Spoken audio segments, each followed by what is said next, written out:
In the cold winds of the Mongolian steppe, the world once trembled under the shadow of a horseman. His name was Genghis Khan, a man who united tribes, conquered continents, and changed the course of history with bows, blades, and unstoppable will. But tonight, history shifts. The stars above shimmer not with fire, but with jet trails. The Mongol Empire rides again, not on horseback, but in stealth bombers that cut through the clouds like silent dragons. Imagine a world where the 13th century meets the 21st. The grasslands of Mongolia hum with engines instead of hooves. Armored vehicles roar across plains that once shook with cavalry. At their head, Genghis Khan himself, reborn, his eyes reflecting the glow of radar screens instead of campfires, his strategies now enhanced by satellite maps and precision missiles. The year is no longer 1206. It is reimagined, a world where ancient power fuses with modern technology. And as dawn breaks, the world will witness a storm unlike any before. A global storm. The Khan stands before his war council, his voice deep, controlled, and commanding. In the old world, his scouts would ride for weeks to deliver intelligence.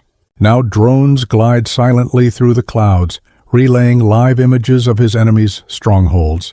The same ambition that once sought to rule by the sword now wields stealth and strategy beyond imagination.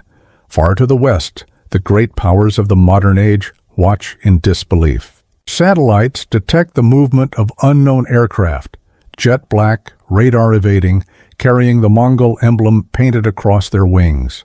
Nations scramble jets, activate defense systems, and question the impossible. How could a force from the 13th century rise with 21st century power? The first strike is silent. Over the deserts once conquered by Genghis, a formation of stealth bombers glides like shadows. Their engines whisper, their payloads roar. Precision missiles light up the horizon. Communication networks collapse. Military bases vanish in seconds. And as dust settles, a single message echoes across global frequencies. The sky belongs to the Khan. In the heart of Ulaanbaatar, a city reborn as the empire's capital, the Mongol war machine expands. Scientists merge ancient discipline with cutting-edge technology. AI systems design battle formations inspired by traditional Mongol tactics. The encirclement, the feigned retreat, the devastating counterattack. Only now, instead of horses, they deploy drones and strike teams that move with machine precision. Western powers call emergency summits. Analysts argue that the new Mongol force cannot be stopped by conventional warfare. They are too fast, too unpredictable. A general in Washington mutters, he's not just fighting wars, he's rewriting them. Across Europe, nations remember the fear that once spread with Genghis's name. Now it's not rumors carried by travelers, but digital screens filled with satellite images, stealth fleets flying over mountains, unmanned vehicles crossing deserts, the reawakening of a force that time tried to bury. And in every corner of the world, a single thought grows. What happens when ancient ambition meets modern destruction? The Khan's strategy is simple. Domination through speed, shock, and fear. The same principles that built his empire centuries ago. But now, the battlefield is global. His cyber forces disable defenses before a shot is fired. His drones strike with mechanical precision. His stealth bombers vanish before radar can scream. From the snowy ridges of Siberia to the skyscrapers of Tokyo, chaos spreads like wildfire. World leaders issue statements. Armies mobilize, but the Mongol Empire moves like a phantom, striking, retreating, striking again. It's not just a war. It's a storm, invisible, relentless, and absolute. Meanwhile, inside the Khan's command bunker, maps flicker with red zones. He watches silently, arms crossed, surrounded by glowing screens and the hum of machines. A young officer approaches and says, "The world is uniting against us." The Khan turns, his gaze cold yet calm. "Then let them unite. I once conquered the world divided. Now I will conquer it whole." The second wave begins. Across the Pacific, stealth bombers rise like ghosts. Their mission: disrupt global order. Cities that once symbolized power now tremble under a sky that no longer belongs to them. Nuclear arsenals are on standby, yet no one knows where to strike. The Mongol bases move constantly, hidden beneath camouflage, protected by AI deception. The enemy can't fight what it can't see. The media calls it the global storm. Economies crash. Satellites lose contact. The internet darkens, but amidst the panic something deeper emerges: awe. The same awe that ancient civilizations felt as Mongol riders appeared on their horizons. Only this time, there are no riders, only machines guided by a legend who refuses to die.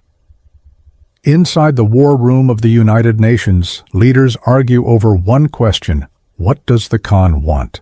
Is it conquest, revenge, or rebirth? A historian whispers, for Genghis Khan, the world was never enough. He wanted legacy. Perhaps he believes the future belongs to him too. The story shifts to the sky above Europe. A NATO fleet spots unidentified bombers entering restricted airspace. They launch interceptors. Missiles lock on, but the targets disappear. Moments later, the interceptors vanish from radar, erased by countermeasures decades ahead of modern tech. A message plays through intercepted frequencies in a voice deep and haunting: empires fall, storms rise. In the Mongol capital, massive holograms display the Khan's words. The past has returned, and it flies. Crowds cheer. The world trembles. He walks through a hangar filled with aircraft bearing the Mongol symbol, a blue flame. His engineers bow as he passes. This is no longer history. It is myth reborn, but power has a price. Inside one of the stealth bombers, a pilot watches cities burn below and questions everything. Are we restoring glory or destroying it? He murmurs. The AI co-pilot responds in a mechanical tone. Glory and destruction are the same when commanded by destiny. The pilot falls silent. Even machines now speak like warriors. As global defenses weaken, only one coalition remains, an alliance of nations refusing to surrender. They unite under a single codename, Operation Horizon. Their plan: to locate the Khan's hidden base and end the storm before the world collapses into darkness. Spy satellites scan mountain ranges. Drones sweep the steppe. But the Mongol Empire is always one step ahead. Every move predicted, every ambush anticipated. The Khan knew them better than they knew themselves. The climax builds as the coalition launches a full-scale counterattack. Thousands of missiles rise. For hours, the sky is fire. The Khan stands outside his command tent, looking up as streaks of light cut across the heavens. He smiles faintly. They still believe they can stop the storm, he says. But the storm was never in the sky. It was always in the mind. Moments later, stealth bombers rise once more, disappearing into the clouds. They carry no weapons this time, only a message, broadcast to every nation. History does not end. It repeats, louder, faster, stronger. The world goes silent. The coalition disbands, borders shift. And somewhere in the heart of Mongolia, under a blood-red sunrise, the Khan rides again. Not on horseback, but in a jet-black command vehicle, surrounded by his loyal soldiers and the hum of machines. His empire has no walls, no limits, no mercy. Only one law remains: conquer or be conquered. And as the narrator's voice fades, a final question lingers in the air. What if the spirit of Genghis Khan still lives among us, waiting for the moment when the old world and the new collide once more? When history becomes future and the storm returns, this is not just a reimagining. It is a warning. Power never dies, it evolves. And those who forget the past will kneel to it again. If you want to see more alternate histories, where ancient empires meet modern firepower, make sure to stay till the next storm. Because the next empire might not be ancient.